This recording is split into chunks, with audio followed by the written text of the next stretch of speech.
श्रीगुरुभ्यो नमः। हरि ओम।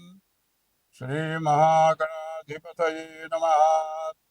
श्रीमहासरस्वत्यै नमः।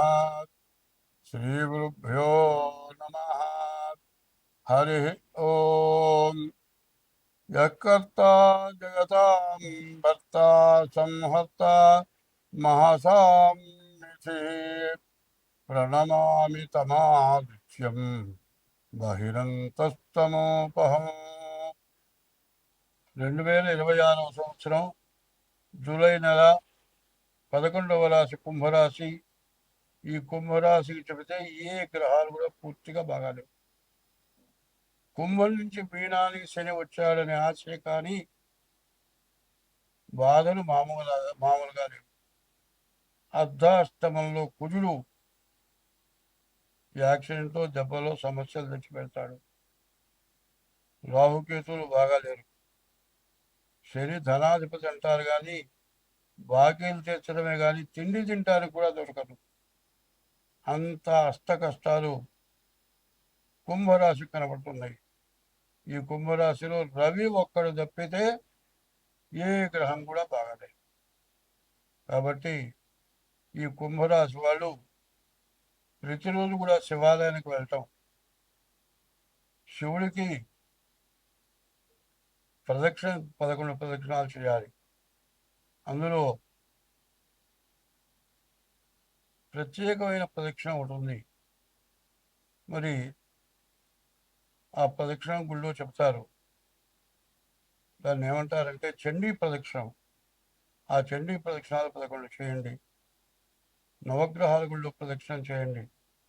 మారేడు దళాలతో ఈశ్వరుని పూజించండి. ప్రతి శనివారం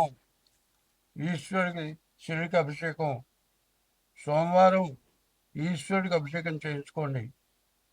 మీరు సంపాదించకపోయినా ఉన్నది పోగొట్టుకోకుండా నష్టపడకుండా ఉంటారు.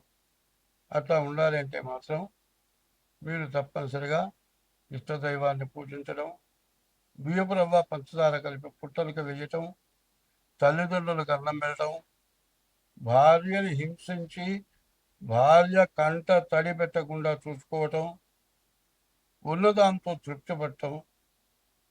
కడుపు నిండా తినడానికంటే 4 ముద్దలు తిని కడుపు నిండా మంచిగా తాగినా బతుకుతావు. కానీ తినడానికి బతుకుతున్నావా, బతకడానికి తింటున్నావానండి. బతకడానికి తినాలంటే 4 ముద్దలు తిని మంచిగా తాగినా హాయిగా ఆరోగ్యంగా బతుకుతావు. దొరికింది బాగా తిందాం, బాగా రుచిగా ఉందంటే అనారోగ్యానికి గురవుతావు. అట్లాగే ఎక్కువగా సంపాదించాలి అంటే పాపం చేస్తేనే సంపాదిస్తావు.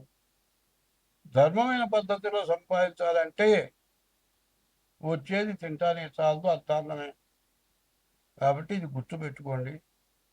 తల్లిదండ్రుల్ని, భార్యని హింసించబాకండి. నూరు చేయలేని జీవరాశుల్ని హింసించబాకండి. మరి వాటి ఉన్న పరిస్థితుల్లో శాకాహారాలే మందులతో తయారవుతున్నాయి. ఈ శాకాలు తింటేనే రోగాలు వస్తున్నాయి. మాంసాహారం చాలా ఇబ్బంది పెడుతుందేమో, బాగా ఆలోచించుకోండి. ఇప్పుడున్నటువంటి గాలి, నీటి వల్ల కాలుష్యం పెరిగి రోగాలు వస్తున్నాయి.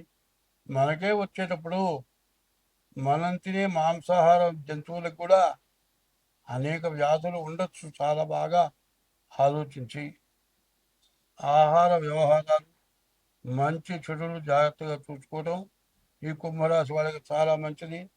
మీ డేట్ ఆఫ్ బర్త్ ద్వారా జాతకం చూపించుకోండి. మీరు దానికి తగిన శాంతి చేయించుకోండి. అన్ని విధాలా బాగుంటుంది. స్వస్తి.